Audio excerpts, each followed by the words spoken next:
Where's Cash Patel? Why are these people so quiet? And 3 months. I think that they're in there rooting out the leakers right now. There's a lot of like turnover and like remoculous. Remember Dan Bongino tweeted about this like maybe a month ago. He said, look, I know there are people that are saying, hey, where's the results? Where's the results? Remember, just because you're not seeing it on the internet doesn't mean it's not happening. We're working behind the scenes. Small room with a steel table and a low lamp. And Dan Bongino's leaning in, talking to Pam Bondi, Cash Patel, Pete Hegseth, and he says, he slides a piece of paper, pictures on it, and he says, these are the guys we're going after. It's going to take time. They got to investigate. It's been only a few months. So people are expecting scenarios like that where, I assure you it's probably very mundane.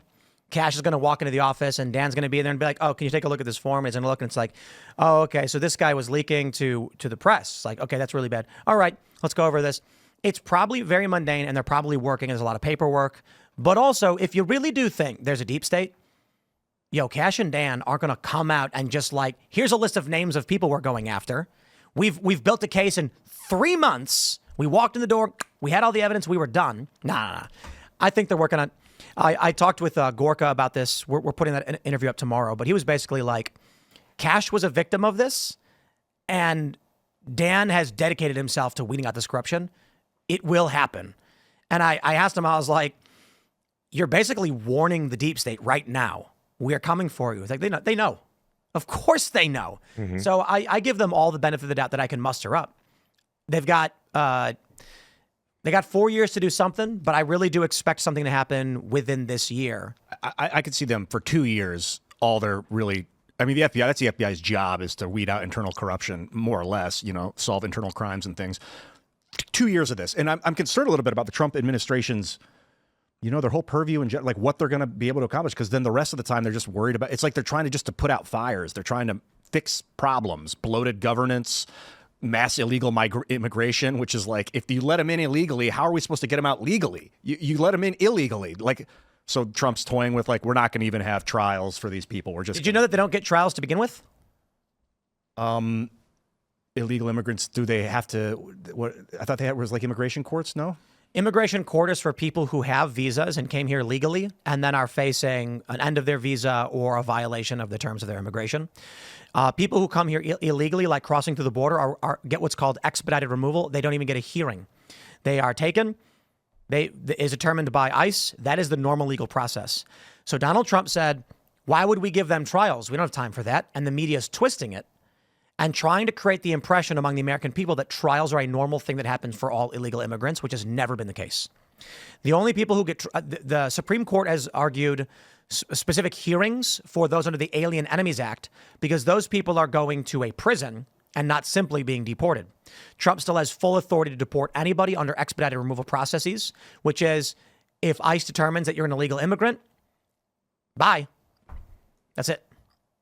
Man, if they hadn't all been let in illegally, I would be I'd be much more obsessed with doing a legal extradition, whatever you want to call it. Illegal extradition? No, legally getting them out through some legal process. Technically it is, but like one guy to go, they're a terrorist organization. Now trust me. Now get out of the country. That's why they get hearings. And the Trump admin has actually been dropping charges against some of these individuals because they can now. It's easier to deport them if they don't do that. It's not. It's the terrorist organization part is secondary. If they're illegal immigrants, get them out. Right, like put as much pressure on them as you can from as many different ways as you can for either to pick them up, but the government can pick them up, or get them to leave. Go after the people that are hiring them, so that way they can't work.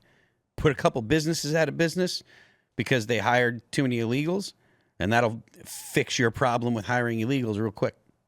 But it's got to happen that way because there aren't enough. If there has to be a hearing for every single illegal that comes that we wanted to deport, or that the administration wants to deport, then you're not ever going to deport enough people. You don't have enough courts. It'll take forever. And I don't want kangaroo courts. That's why they're doing it. That's why they're doing it. And so the Trump administration, Donald Trump didn't say, I am ending the standard practice of trials for illegal immigrants. He said, we don't do this. We've never done this. Why would we do it now? And the New York Times falsely framed it and manipulated the context. And they've got Democrats coming out saying Trump is trying to take criminal trials away from people, as if he's talking about Americans now, because they're scumbag liars. And this is all they do. They lie all day. And if you call them a liar, Because they're lying, they call you conservative or right wing. You're very far right, Ian. Apparently, I'm so far right, I'm far left. Let's dance in the middle somewhere. Left and right these days are, it's true and false. Left is false, right is true. That's it. Like, are you good or evil? Are you lawful or chaotic? That's what I want to know. I think the modern day conservative is like a 90s Democrat. I understand what you're saying, but I colloquially, I don't agree. There are a lot of modern conservatives who are 90s Democrats, but Ben Shapiro certainly is not. Steven Crowder certainly is not. Those guys have some of the biggest platforms in conservative media, and they are staunch conservatives. I think the narrative of the 90s Democrat is largely because of Trump. But if you were to look at the right, the quote unquote right, and try and figure out what brings them together, how is Jimmy Dore far right?